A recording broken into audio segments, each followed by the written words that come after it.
Yo, what's going on today, guys? My name is Jack Bender, host of Bar4Bar, and welcome back to episode number 10.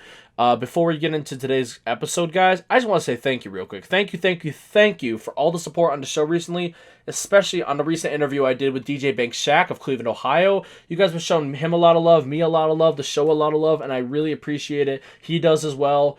Just wanted to say thank you for that real quick, and just let you guys know I got some big things coming up in the future, some big moves that I can't really talk about as of right now, but I'm really excited for, and you guys should be as well. So, somebody asked me the other day, they're like, Jack, what do you think some of the best Verzuz battles would be? Because obviously, if you guys aren't familiar with it, Verzuz TV is, a competition they do where two rappers come on the show of very similar natures, of very similar degrees in the industry, and they have a hit battle essentially. They play and perform a bunch of hits that they've had throughout their entire career as a hip hop artist, and basically leave it up to the fans to see who won. It's a really cool thing that they've been doing for, I think, a little longer since the same stay-at-home order, which is pretty cool. It's a really neat idea, and they've had some really good ones on there. They had I forget who he played or for who he was up against, but E40 was on there. Of course, the great Gucci and Jeezy one. That was probably my favorite thus far. But I got some dream battles here that I wanted to list off real quick because I think these would be really interesting to watch as well as really interesting to debate over. And I also have my predictions as to who I think would win each battle. The first one on my list is Juicy J versus T.I. Both are Southern hip-hop legends. Juicy J has a very, very underappreciated catalog. He has hits like Bands and Make Her Dance, Smoka, and a bunch of others that, just in the solo discography alone, he's got a lot of good hits. And while his solo discography is, in my opinion, is not as impressive as T.I.'s, it becomes a completely different ballgame when you include Juicy's work with 3 6 Mafia. Because 3 6 Mafia is an absolutely legendary group. If you guys aren't familiar with them, you might have probably heard them at least referenced or alluded to in another hip-hop song. Slob on My Knob, Future, Stay Fly, Sippin' on Some Syrup, bunch of these hits that 3 6 Mafia has had back in their day, and even closer to the present day.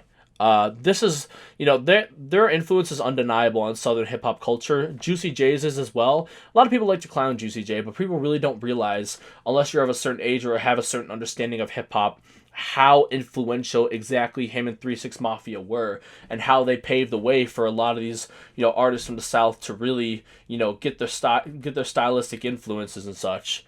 But however, T.I. obviously has an absolutely unforgettable catalog of hits as well.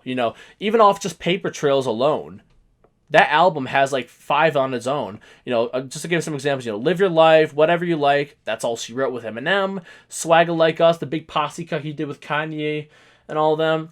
I think this is a really close one. I'm not going to lie. I really like both artists. I have a great appreciation for both artists, but I think without the inclusion of 3 6 Mafia, this would go to T.I. But if we're including 3 6 Mafia, I think Juicy takes this by pretty comfortably because Juicy's influence and Juicy's best hits, with 3 6 Mafia top, or at least come very neck and neck with, the iconicness of, T.I.'s biggest hits. So I think if we're throwing 3 6 Mafia in there, then Juicy J would definitely take this one in my eyes. The second one, the second Dream versus battle I have that I want to talk about today, guys, is 2 Chainz versus Rick the Boss Ross. Yes, both are legendary.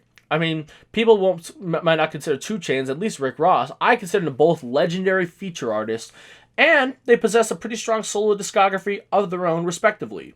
2 Chainz has a whole slew of club bangers that are difficult to compete with, pretty difficult.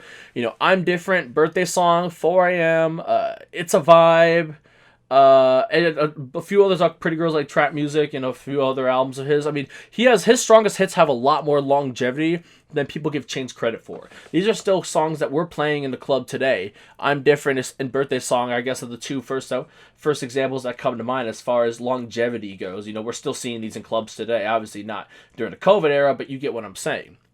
Now, Rick Ross also has a very, very, very, very impressive roster of hits as well, though. If you go back from the beginning of his career all the way to the present, he stays very consistent with having big Billboard hits. Ashton Martin music, Hustlin', MC Hammer, Blowing Money Fast, Maybach Music. A bunch of these are very iconic hits that people sometimes don't give Ross enough credit for. I mean, he's always been respected as a feature artist, but his solo discography is pretty impressive all on its own. So while I feel that Rick Ross, here's the thing, and people are gonna hate me for this because people are gonna hate me alone for the fact that I consider 2 Chainz, a great feature artist on a level of Rick Ross, but I stand by that, and I really do think he's at a similar tier, a similar level. While I think Ross is a slightly better MC, rapper all around, I really think 2 Chainz would take this battle by a slight margin. This is a really close one, too. I really can see 2 Chainz, easing by just barely, because Ross also is a great artist, has a great slew of hits, but I think we're comparing hit to hit. I would definitely give it to 2 Chainz. The last one on this list is probably the least close one I have. You're going to see who I think. Travis Scott versus Future. Both are absolute legends in trap music. I mean, both have, we're talking god tier trap artists. Both have a massive list of hits throughout the 2010s. Travis, and especially all the way dating back to days before Rodeo, his debut mixtape, Travis has some of the most notable hits to break the mainstream this past decade. He has Goosebumps, Antidote, Sicko Mode, Biebs in the Trap, 90210, etc. Even if we exclude Jack Boys and his collab album with Quavo, Travis still has an extraordinary amount of bangers. You don't have to throw in those to, give him the credit he deserves as far as, having this many hits. But, Future, with no disrespect to Travis, Future has an even longer list. I would say double that. Now, granted, and I know I'm going to get a lot of comments, got a lot of people saying oh, well, he has more mixtapes, he has more albums, he's got a longer discography, but, you can't really ignore it, Future has a longevity, obviously, already, and a longer catalog, but if we're doing it fairly here, then why would we not include his entire catalog? Future has so many hits. March Madness, Coding Crazy, Mask Off, Low Life, Where You At, Fuck Up Some Commas. These are some of the biggest hits of the 2010s, many of which have charted on the Billboard, and that is impossible to ignore. And to me, this battle would be taken by Future by a goddamn landslide and a half. Maybe with time, Travis could catch up. Because Travis doesn't release as many projects. Future will release up to 2 or 3 a year. Sometimes less. Depend this. I think 2020 he only released High Off Life.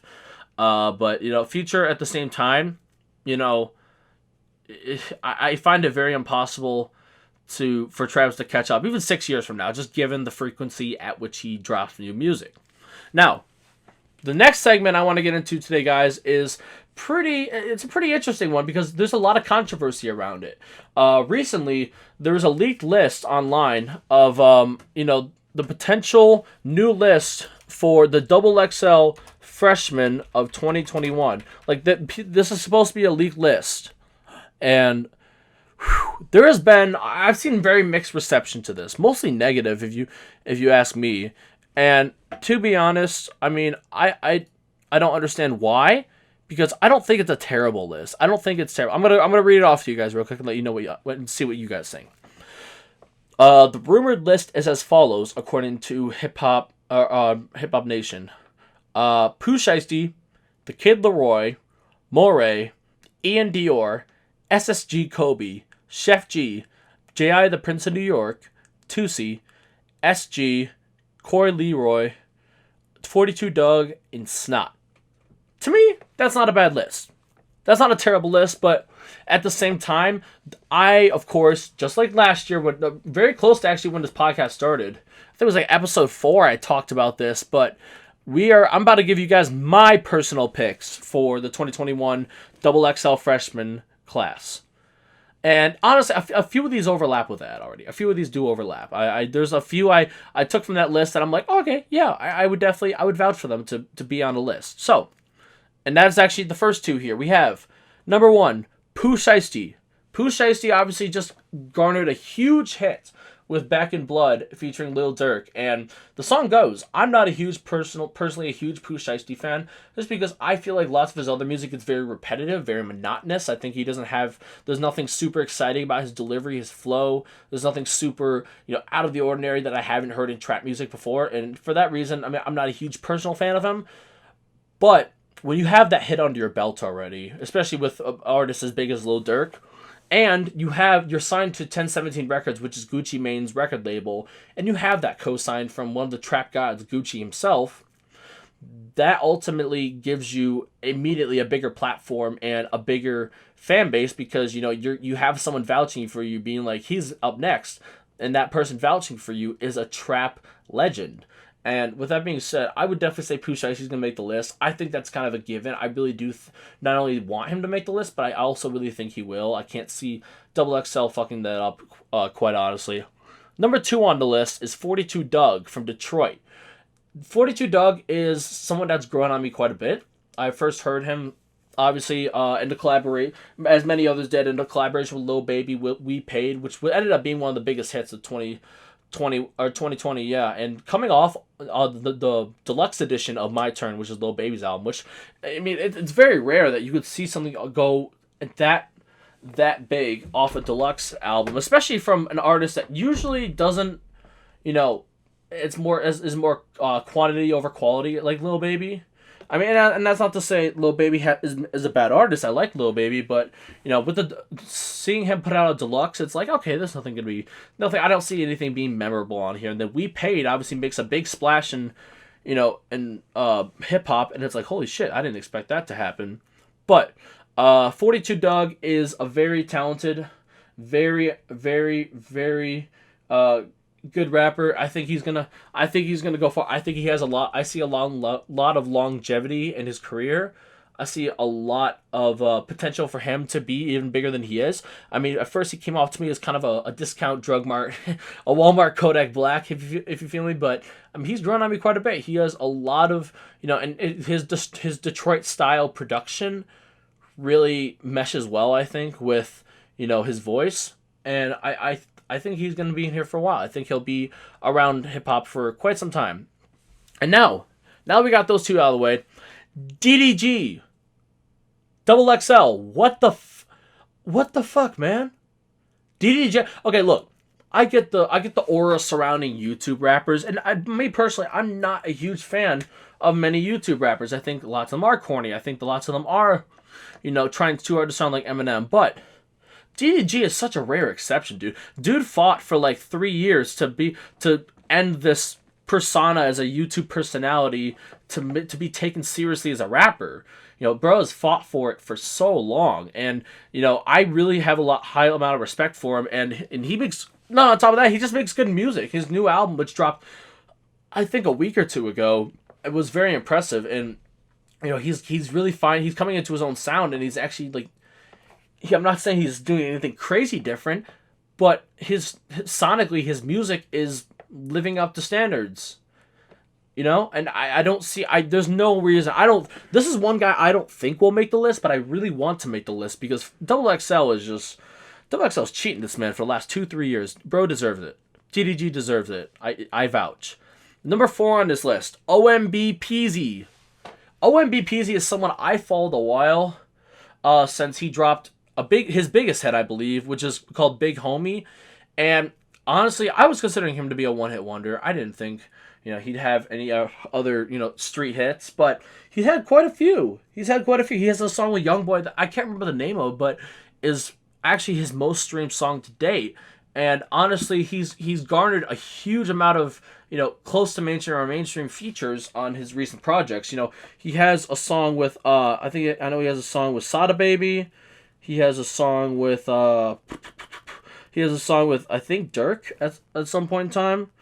This guy is, I mean, he makes good music too. Boozy Badass, T.I., this guy, he's definitely deserving of, I know he was close to making it last year as far as our 2019, but he definitely deserves a spot on this list. Bro is talented. Bro has a really unique style of trap music that I really fuck with, and a lot of people are gravitating towards, so I can't see him not making the list, honestly.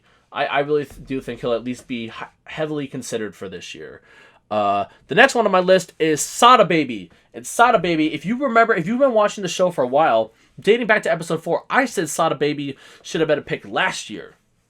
And since then, Sada Baby has really garnered an even bigger audience outside, spanning all the way outside of Detroit to nationally. And Sada Baby grew on me even more since then. You know, he's had some big songs. Block Party with Drago, who's another Detroit rapper, a song that really organically blew up nationally, when really it's a very Detroit sound, a very basic trap banger, but at the same time it garnered such a mainstream, audience, and that really speaks volumes. That speaks volumes about, how he got it himself, and I think that's really dope. He's got Preston with King Von, rest in peace.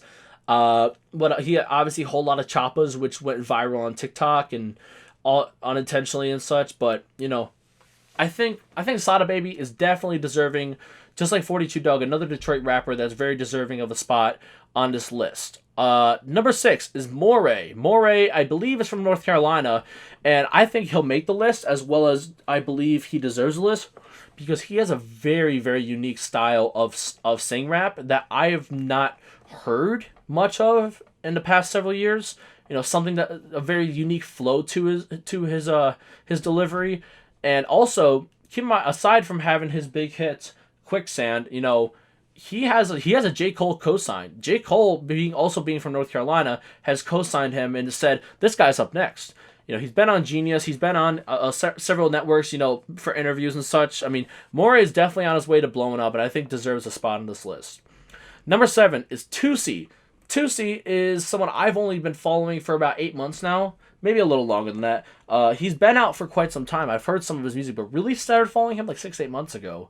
Toosii is super talented. Toosii is a very versatile artist that will go into rap. He's very kind of similar to a Lil Durk in a sense. He reminds me of a hungry Lil Durk, and he's got a lot of good songs. He's got my favorite song by him is Reminiscing, and that's a song where he really goes into a singing element, and it feels like pain music. He can go pain music, or he can go hard trap music. I've heard just like kind of what Lil Durk does. I think Toosii definitely deserves a spot on this list. Number 8 on the list is Lil Easy, Chicago MC. Dude, this kid is talented. I think he's only 16, 17 years old, and not only did he score a hit with On the Come Up, but he got the remix out with G Herbo, another Chicago legend. And you know what? He's got a few other songs that are beginning to blow up. Freestyle, Activated, all those songs are really giving him a big audience outside of that one song. And I'm really happy for him, because the kid is definitely talented. The kid can definitely rap his ass off, and I'm really looking forward to seeing what he has in the future. I think he'll make the list for sure. I hope he does, at least. Number 9, one of my favorites on this list, BFB the Pac-Man. I sound super biased with the Detroit. I'm from Cleveland, but I have a huge love for Detroit rap. But another Detroit rapper, BFB the Pac-Man. Bro has... I would be lying if I said Free Joe Exotic didn't get me through my quarantine, okay? Free Joe Exotic is a song, obviously, featuring Sada Baby that BFB the Pac-Man blew up off. Interestingly enough, he actually still works as a mailman. In addition, it is not signed to a label and works. I mean, I just seen recently he bought a Honda Civic for his new car. Bro has way more money than that and can definitely afford nicer, but dude is just getting it so organically and so, he's just busting his ass. All he needs is, and even without label support, keep in mind, this is a guy that has no label support, really no team. He does it all on his own, and has gotten every little ounce of success he has organically. This is a guy I respect. He's funny as hell. I think he's the funniest rapper in the game right now, personally.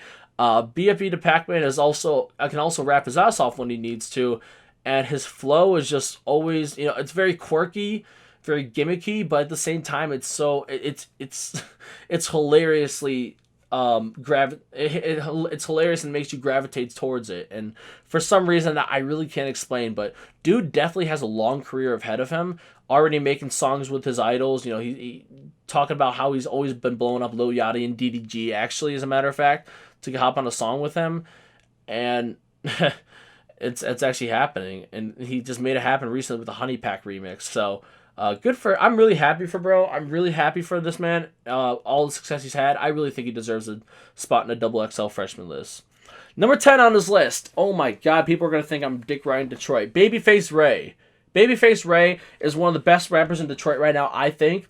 I think he has garnered a huge following because he just makes genuinely good music. He's gotten co-signs from Royce da 5'9". Sada Baby fucks with them, I believe, and so these are some. Royce is obviously a Detroit legend, a hip hop legend in general, and Rose co-signed him recently on Genius. And this guy, I know Babyface Ray can also rap his ass off and make good ass music. So this guy definitely deserves a spot on the list as well. Thank you all so much for watching. That's going to conclude this episode. I just want to say thank you again for all the support and love you guys have shown recently. Look forward to another episode next week. And yeah, I think that's about it, guys. Jack Bender from Bar4Bar. Peace out, guys.